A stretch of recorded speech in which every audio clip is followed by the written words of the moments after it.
بسم اللہ الرحمن الرحیم۔ آج عقائد کے اندر اللہ تعالیٰ کی کتابوں پر ایمان، انسانیت کی اصلاح کے لیے اور راہ راست پر لانے کے لیے، اور اس کے لیے اللہ تعالیٰ نے جو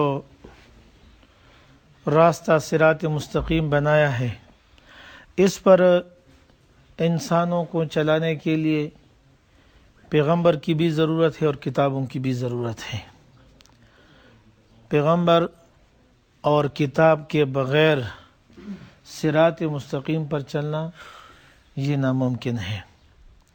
حضرت نے اس کی ایک مثال بیان فرمائی تھی کہ ملک والے مختلف ممالک جو ہے نا وہ مختلف چیزیں بناتے ہیں اور پھر اس کو دوسرے ممالک میں مشہور کراتے ہیں۔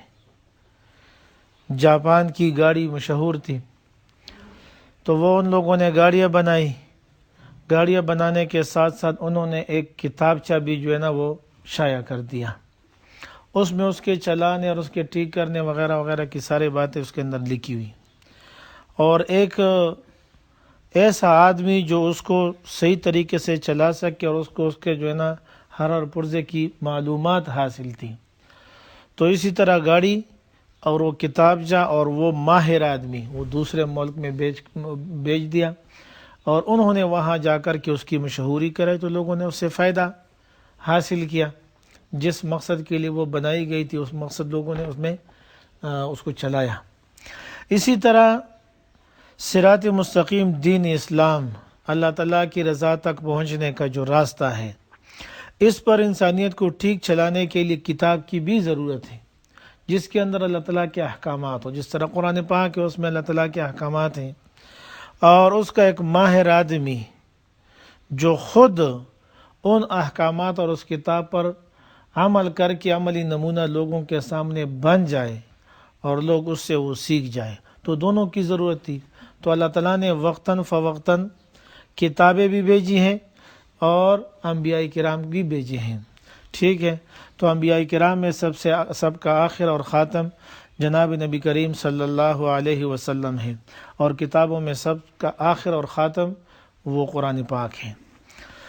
تو حضرت لکھتے ہیں اللہ تعالیٰ کی کتابوں پر ایمان لانے کا مطلب، نمبر 1، اللہ تعالیٰ کی کتابوں پر ایمان لانے کا مطلب یہ ہے کہ یہ یقین کیا جائے کہ اللہ تعالیٰ نے اپنے بندوں کی رہنمائی کے لیے وقتاً فوقتاً جو کتابیں اپنے پیغمبروں پر نازل فرمائی ہے وہ سب اللہ تعالیٰ کی نازل کی ہوئی سچی کتابیں ہیں۔ ہمارا یہ ایمان اور یقین ہے کہ اللہ تعالیٰ نے جس کتاب کو بھی بھیجا ہے، 4 بڑی کتابیں آگے آ رہا ہے، اور اس کے علاوہ صحائف بھی ہے، چھوٹی کتابیں۔ تو اللہ تعالیٰ نے انسانیت کی رہنمائی کے لیے وقتاً فوقتاً جو صحائف اور کتابیں بھیجی ہیں، ٹھیک ہے، ان سب پر ہمارا ایمان اور یقین ہے، اور ہمارا یہ ایمان اور یقین ہے کہ ان میں بندوں کے لیے زندگی گزارنے کا دستور ہے، اس لیے ان کی رہنمائی پر پورا اعتماد کیا جائے، اور یہ یقین کیا جائے کہ ان کے مطابق زندگی بسر کرنے سے انسان اپنی منزل مقصود تک پہنچ سکتا ہے۔ ان کے علاوہ منزل مقصود تک پہنچنے کا اور کوئی راستہ نہیں۔ یہ یقین رکھنا چاہیے کہ ان کتابوں کے مطابق چلنے ہی میں سراسر نفع ہے، اور ان کے خلاف سراسر نقصان اور خسران ہے۔ ان کو جن لوگوں نے اپنے دستور بنایا اور ان کے مطابق چلے وہ دنیا آخرت دونوں میں کامیاب و کامران ہوئے۔ تو ہمارا یہ ایمان اور یقین ہے کہ نبی کریم صلی اللہ علیہ وسلم سے پہلے جتنی کتابیں صحائف وغیرہ انبیاء کرام کے اوپر اتری تھی، تو جن لوگوں نے ان کو اپنی زندگی کا دستور بنایا تھا، ان کے مطابق وہ چلے تھے، ٹھیک ہے، تو وہ کامیاب ہیں، اور جن لوگوں نے ان کے مخالف کیا تھا، اس پر ایمان نہیں لایا تھا، ان کو اپنی زندگی کا دستور نہیں بنایا تھا، ان کے مطابق چلنے میں نفع نہیں سمجھتے تھے، ٹھیک ہے، اور ان کے خلاف کرنے سے وہ ڈرتے نہیں تھے، لرزتے نہیں تھے، تو ایسے لوگ جو ہے نا ناکام ہوئے ہیں۔ اور اب کامیابی کے لیے واحد کتاب جو ہے نا قرآن پاک ہے، نبی کریم صلی اللہ علیہ وسلم کے اوپر اتری ہوئی کتاب۔ تو جو لوگ ان کو اپنی زندگی کا دستور بنائے گا اور ان کے مطابق چلیں گے، ان پر یقین رکھے گا، تو اور ان کے خلاف چلنے سے جو ہے نا ڈریں گے، ایسے لوگ جو ہے نا وہ کامیاب ہو سکتے ہیں، اور جو اس کتاب پر ایمان نہیں لاتے ہیں، ان کے مطابق عمل نہیں کرتے ہیں، تو وہ لوگ جو ہے نا دنیا آخرت میں ناکام ہوں گے۔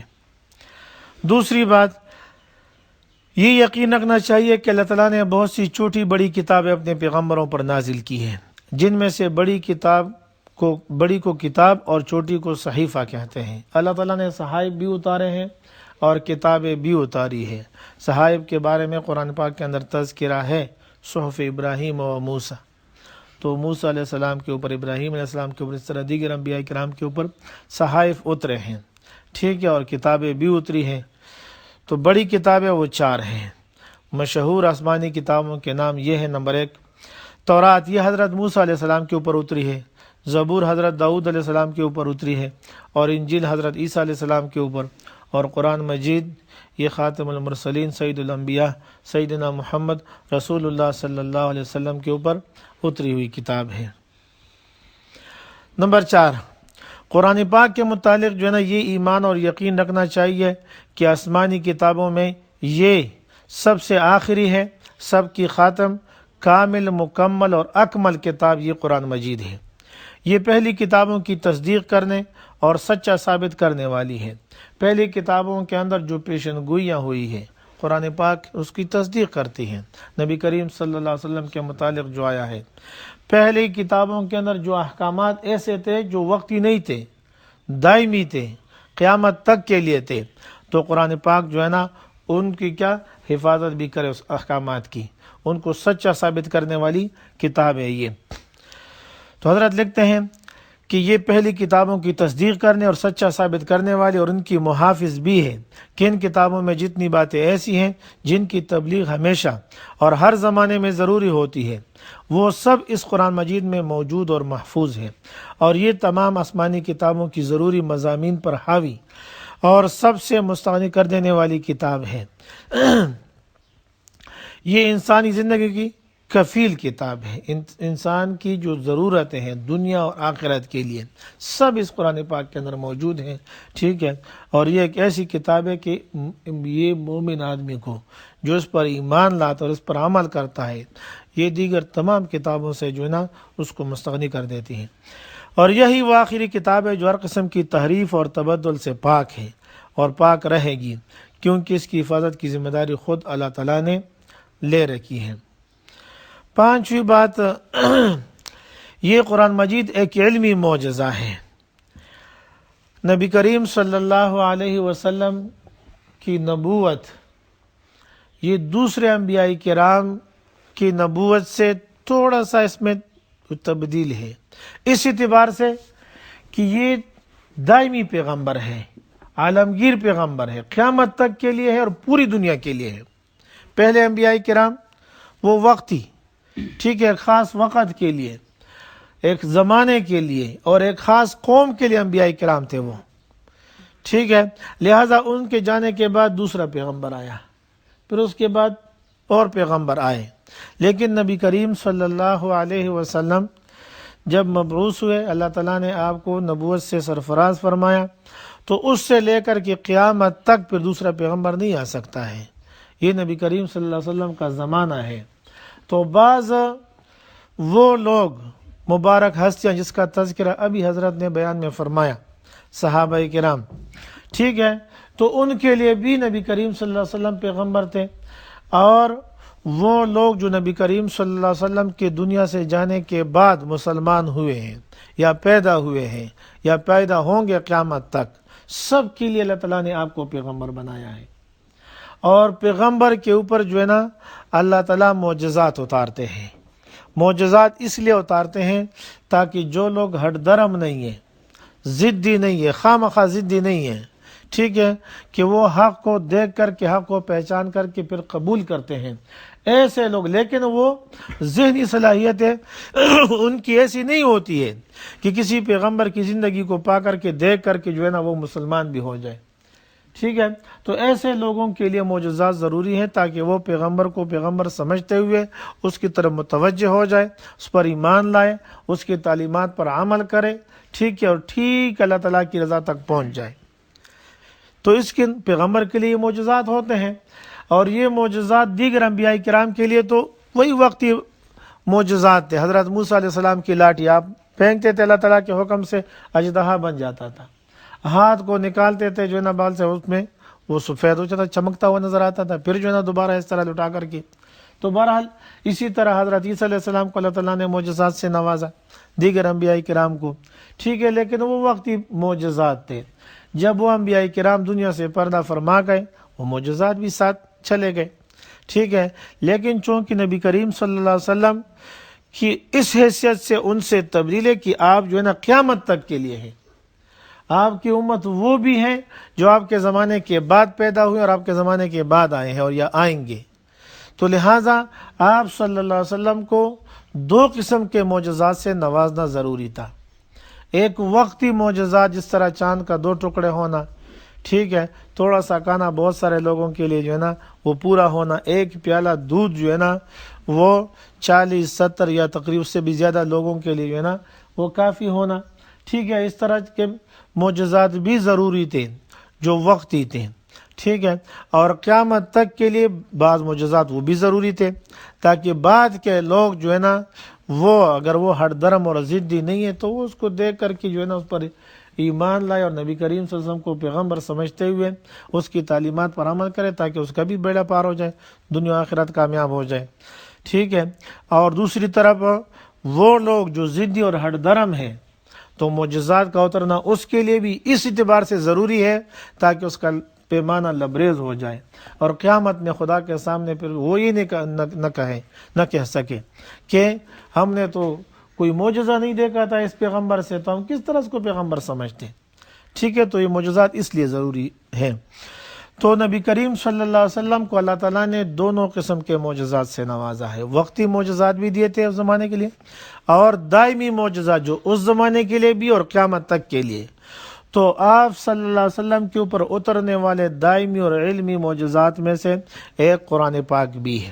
حضرت لکھتے ہیں یہ قرآن مجید ایک علمی معجزہ ہے، تمام دنیا والے مل کر اس کی نظیر اور مثل نہ پیش کر سکے ہیں نہ قیامت تک پیش کر سکتے ہیں. پوری دنیا جمع ہو جائے، جنات وغیرہ سب یہ مل کر کے یہ قرآن پاک کا جو ہے نا وہ جواب نہیں لکھ سکتے. اس طرح کا کتاب جو ہے نا وہ نہیں لا سکتے ہیں، اس کی ایک صورت پیش نہیں کر سکتے ہیں. اس کی 10 آیتیں قرآن کا چیلنج ہے، اس زمانے میں بھی تھا. ٹھیک ہے، جب نبی کریم صلی اللہ علیہ وسلم دنیا میں تھے اور آپ کے جانے کے بعد قیامت تک کے لیے یہ چیلنج ابھی بھی موجود ہے. تو کیونکہ یہ اللہ تعالیٰ کا کلام ہے اور اللہ تعالیٰ کا ہر فعل معجز ہے، لیکن اللہ تعالیٰ کے بعض افعال ایسے ہیں، ٹھیک ہے، کہ وہ ہمارے تجربے میں ہوتے ہیں، مشاہدے میں ہوتے ہیں، ہم اس کو عجیب نہیں سمجھتے. ورنہ اللہ تعالیٰ کا ہر فعل معجز ہے. یہ کلام ہے، یہ بھی معجز ہے. آسمان اللہ تعالیٰ نے پیدا فرمایا ہے، اس طرح کوئی پیدا نہیں کر سکتا ہے. انسان کی پیدائش خود ایک معجزہ ہے. انگوٹھے کی لکیریں ایک کی دوسرے کے ساتھ نہیں ملتی اور کتنے جو ہے نا گئے اور کتنے پیدا ہوں گے، لیکن یہ معجزہ ہے. ٹھیک ہے، گندم کا دانہ جو ہے نا یہ فصل جو ہے نا اگتا ہے بڑا ہو کر کے، اس سے جو ہے نا دانے وغیرہ ہم لوگ پلاسٹک کے بنا لیتے ہیں، لیکن اس کے اندر وہ خاصیت کہاں ہوتی ہے جو اللہ تعالیٰ کے پیدا کردہ جو ہے نا گندم کے اندر ہوتے ہیں. اور ہم جو پیدا کرتے ہیں تو وہ میٹیریل وغیرہ، وہ مادیات وہ بھی اللہ تعالیٰ نے پیدا کیا ہے.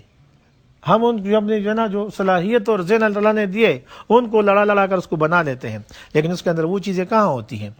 ٹھیک ہے، تو بہرحال یہ قرآن پاک بھی اللہ تعالیٰ کا نبی کریم صلی اللہ علیہ وسلم کے اوپر اترا ہوا کلام، یہ دائمی اور علمی معجزہ ہے. نمبر 6، یہ ایمان اور یقین رکھنا چاہیے کہ قرآن مجید سے پہلے جتنی کتابیں مثلاً تورات، انجیل وغیرہ نازل ہوئی سب کو ہم مانتے ہیں. اور یہ بھی ہم مانتے ہیں کہ جن لوگوں نے اپنے وقت میں ان کا اپنا دستور بنا لیا تھا اور ان کے مطابق چلے تھے وہ دنیا آخرت میں کامیاب ہو گئے. لیکن ایک تو ان کتابوں میں لوگوں نے رد و بدل کیا تھا اور ان کے مضامین کو بگاڑ دیا تھا اور ان کے اندر ایسی تبدیلیاں کی جنہیں ایک عام آدمی بھی سمجھ لیتا ہے کہ ان کتابوں میں تبدیلی اور ترمیم سے کام لیا گیا ہے. نیز ان میں سے بعض احکامات ایسے تھے جو خاص زمانے اور خاص لوگوں کے لیے تھے، اس لیے ان پہلی تمام کتابوں پر عمل منسوخ ہو چکا ہے اور اب قرآن مجید کے سوا کسی اور آسمانی کتاب پر عمل کرنے والوں کی آخرت میں ہرگز نجات نہیں ہوگی. ٹھیک ہے، ان پر جو ہے نا اتنا اجمالی ایمان کافی ہے کہ اپنے زمانے میں جن لوگوں نے ان کتابوں پر ایمان لایا تھا اور اس کے مطابق عمل کیا تھا وہ کامیاب، اور جنہوں نے اس کو نہیں مانا تھا، اس پہ ایمان نہیں لایا تھا، عمل نہیں کیا تھا، وہ ناکام. اور اب جو ہے نا قرآن پاک کے متعلق یہ یقین رکھنا چاہیے کہ کامیابی کا دار و مدار اسی کتاب پر ہے.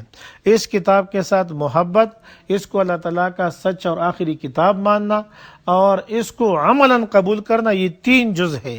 ان میں سے اگر ایک بھی نہ ہو تو ایمان جو ہے نا نہیں ہے. اللہ تعالیٰ کی کتابوں پر ایمان لانے کا لازمی اثر اور نتیجہ. حضرت لکھتے ہیں اللہ تعالیٰ کی کتابوں پر ایمان لانے سے انسان کی زندگی پر یہ اثر پڑے گا کہ وہ جس کتاب کو من جانب اللہ مانتا ہے اس سے شدید محبت رکھے گا، اس کو چاہے گا اور اس کی تعلیم و ہدایت اور رہنمائی پر پورا بھروسہ اعتماد کرے گا اور اسی کو زندگی کا دستور بنائے گا. جب کسی کو پتہ چل جائے کہ قرآن پاک جو ہے نا یہ وہ قیمتی خزانہ ہے، ٹھیک ہے، کہ دنیا و آخرت کی کامیابی اس کے بغیر ناممکن ہے. دنیا میں اللہ تعالیٰ کے قہر اور غضب سے بچنا، اللہ تعالیٰ کی رضا تک پہنچنا، یہ واحد اسی کتاب کے اندر ہے. ٹھیک ہے، کلمہ طیبہ یہ جنت کی کنجی ہے. اس کے بغیر اگر یہ کوئی اپنے ساتھ نہ لے جائے موت کے وقت قبر میں تو پھر کیا ہے، اس کی جو ہے نا بچاؤ ناممکن ہے. تو اس پر اس کا کیا ہوگا، ایمان ہوگا، اور اس کو کیا ہے، اس کو چاہے گا، اس کے ساتھ محبت، کیونکہ قیمتی چیز کے ساتھ محبت ہوتی ہے. تو کتاب اللہ سے بڑھ کر قیمتی چیز کیا ہوگی کہ اس کے بغیر اللہ تعالیٰ کی رضا تک پہنچنا ناممکن ہے. تو پہلی بات تو کیا ہے کہ اس کے ساتھ محبت ہوگی، اس کو چاہے گا، اس کی تعلیم اور ہدایت پر اور رہنمائی پر اعتماد اور بھروسہ ہوگا اور اس کو زندگی کا دستور بنائے گا، اس پر عمل کرے گا. حضرت لکھتے ہیں اس کے مطابق چلنے میں خیر و نفع کی امید رکھے گا. جب اس کو پتہ چلا کہ یہ میرے رب کی کتاب ہے، ٹھیک ہے، اور اس کے بغیر کامیابی ناممکن ہے، تو لہٰذا اس کے مطابق چلے گا اور چلنے میں نفع اور خیر کی امید بھی رکھے گا اللہ تعالیٰ سے. دوسری بات، اور اس کے خلاف کرنے سے لرزاں و ترسا رہے گا، کیونکہ اس کو پتہ ہے کہ خالق کا کلام ہے، اس کے خلاف اگر میں کروں گا، ٹھیک ہے، تو پھر کیا، اللہ تعالیٰ کی طرف سے عذاب ہوگا، اللہ تعالیٰ ناراض ہوگا. تو لہٰذا یہ لرزاں و ترسا رہے گا.